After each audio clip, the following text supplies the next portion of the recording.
By now, you know that Deion Sanders did indeed shock the world, completely shocked the college football world. And a lot of people were happy, and there were some people who really don't like what Deion Sanders stands for.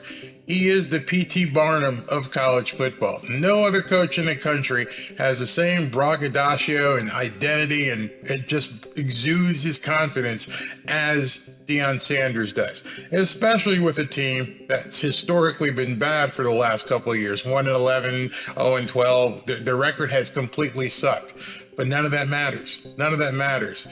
And so I found it really interesting that guys like Paul Feinbaum and some Lee Corso and some people weren't happy with how Deion Sanders is running things. He basically went into the transfer portal and used NIL deals and built this team and brought in 80 plus new guys and built a complete, seemingly powerhouse level team to compete on the grand stage in college football. But he's done something else that I think, if you read between the lines, it's really ticking some people off. Listen to something that Deion Sanders said here in his press conference, and then we're going to talk about it. We're going to continuously be questioned because we do things that have never been done. That's the way our life has presented ourselves. We do things that have never been done, and that makes people uncomfortable. When you see a confident black man sitting up here talking his talk, walking his walk, coaching 75% African Americans in the locker room, that's kind of threatening.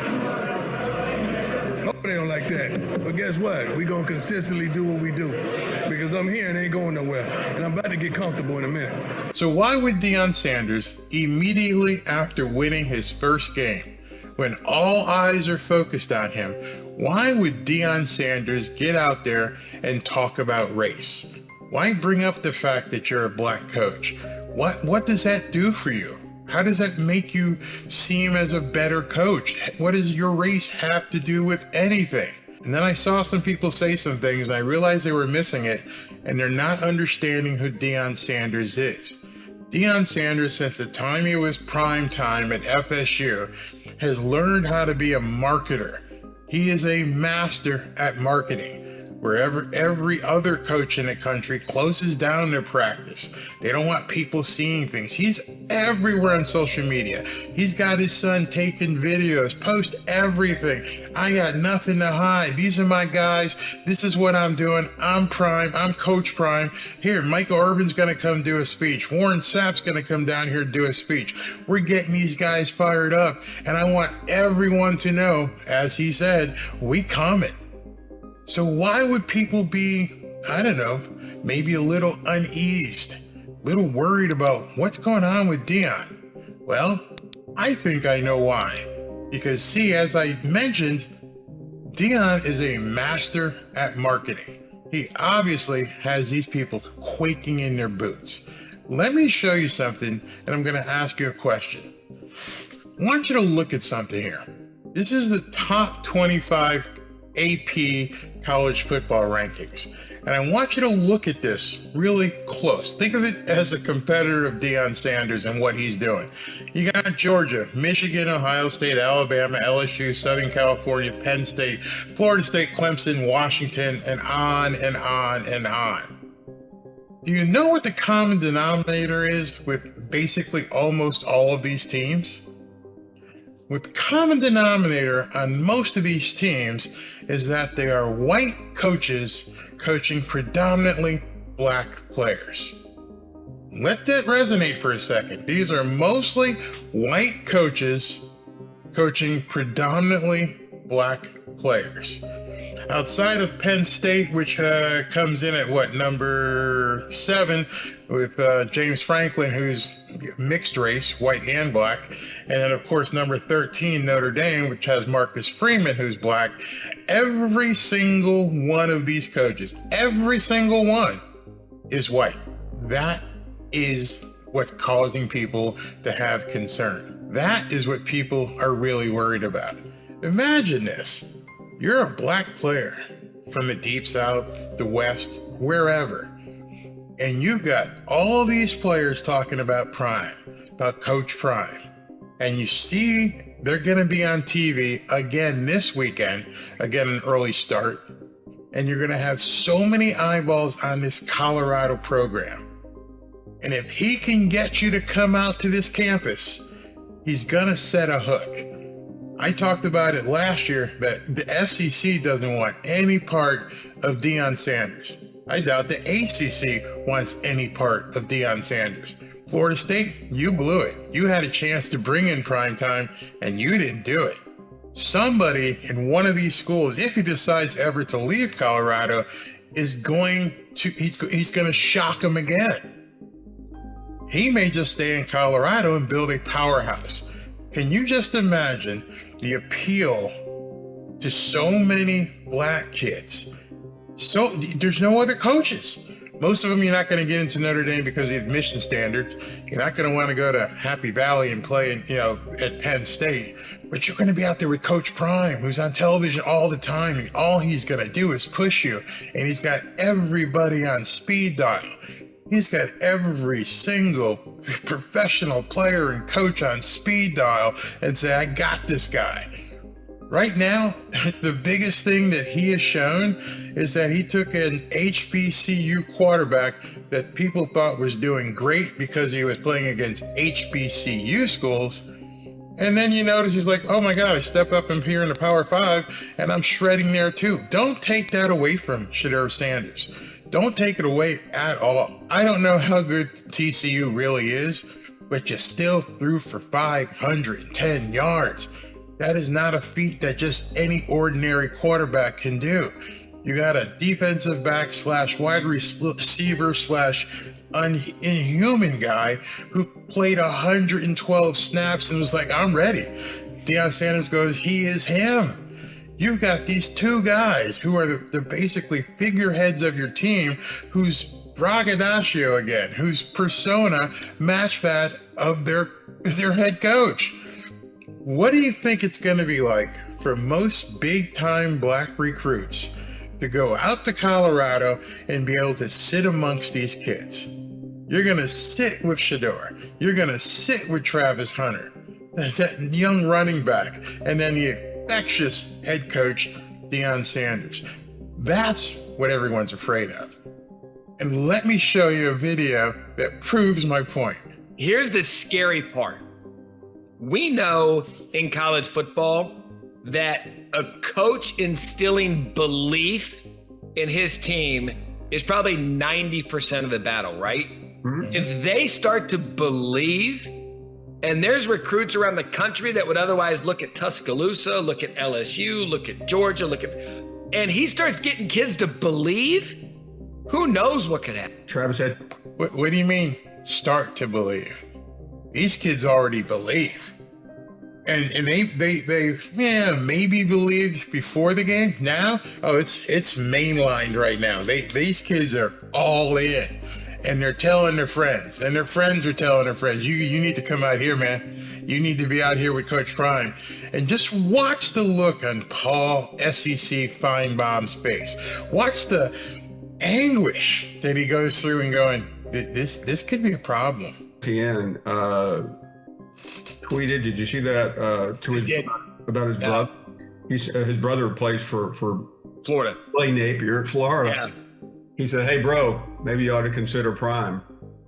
He had to delete that tweet. He talking about Travis Etienne, who tweeted to his brother and said, hey, man, you might want to consider going out and playing for Coach Prime.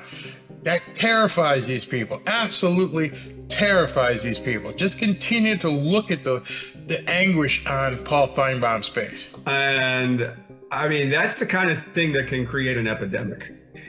Epidemic. Choice of words. I've told you that many times in what I listened to. He used the word epidemic.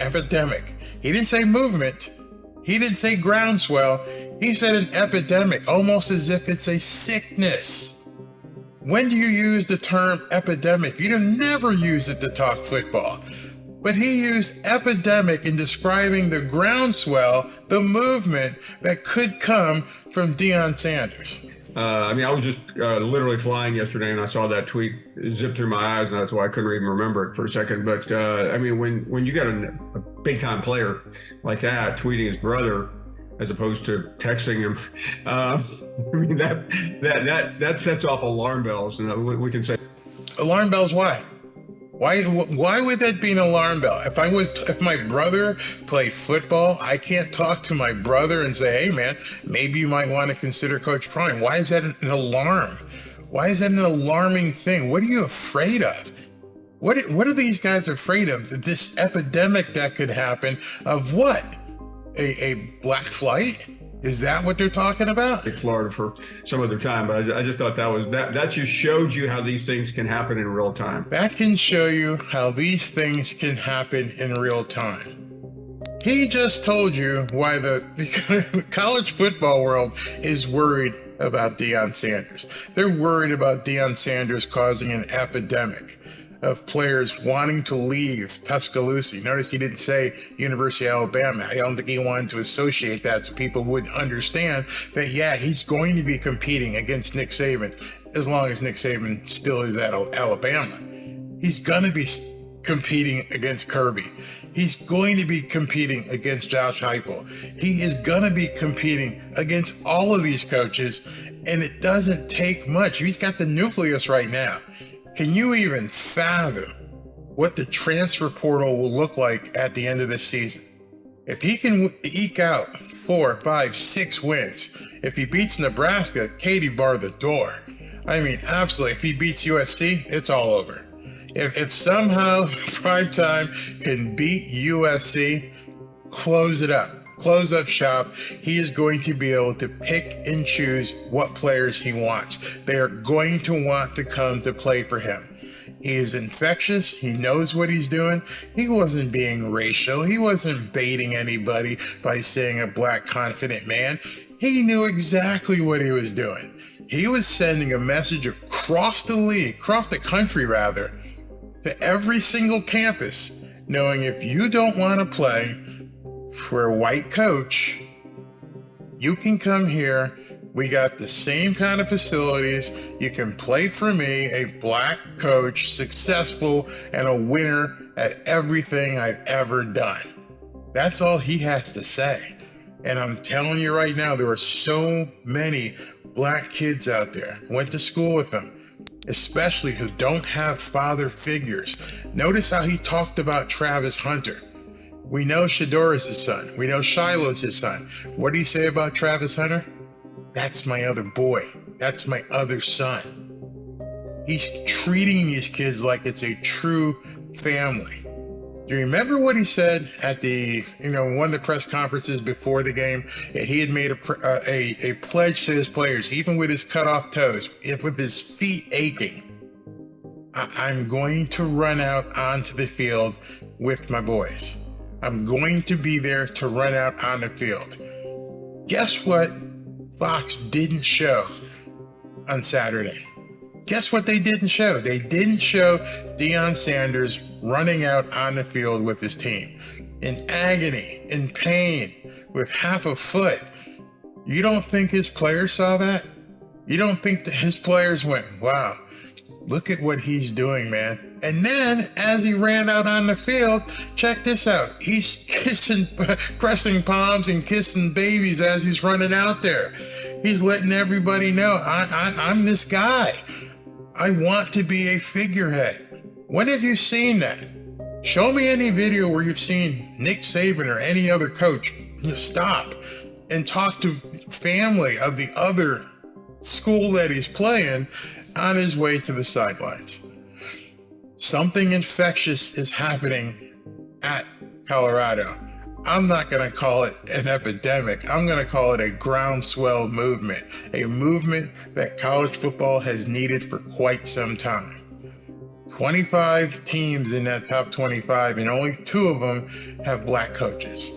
What's that say to you? And what's that say about the Colorado program and what Deion Sanders is going to be able to build, and you can't stop him?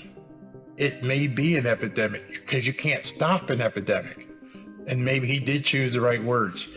Let me know what you think.